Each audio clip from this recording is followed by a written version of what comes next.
And then, Ano ba sa iyo? fuck. Tor. That is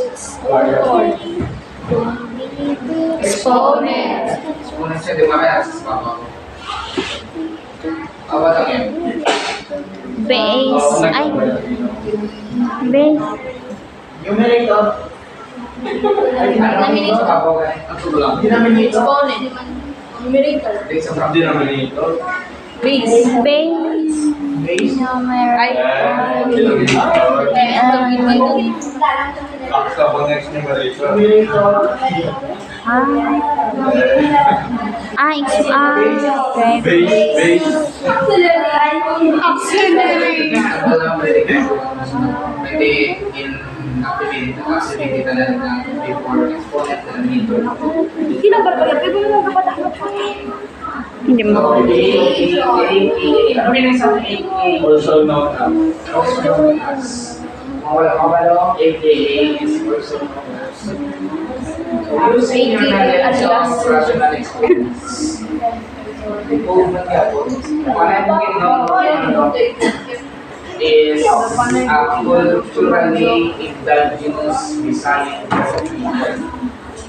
residing in Capiz, Kapunaw, mountainous area and the mountain area of Panay, the design island of the Philippines.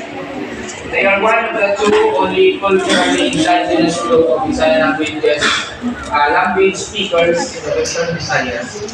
Along with the Halawudnon of Laburaw and Carino, Iloilo and Tiraynon, Bukidnon, and Antique. Also, they are part of the wider Visayan ethno-linguistic group to constitute the Hindi nakilig daw mo. Ay, ano ka naman? ethno-linguistic group. Question, what is the other term of Paranukidnon or Tumando? So, to know the answer, evaluate the following. Circle the letters. Response to the correct answer. So, these letters will spell out the term of Panay. At ayan ang Panay. Si.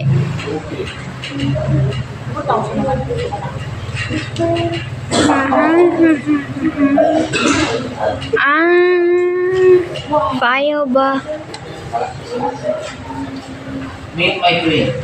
So, you will be divided into groups. Group A will be Group A and Group B. The first group will evaluate the exponential form, while the second group evaluate the radical form. May calculator mo na? Yes.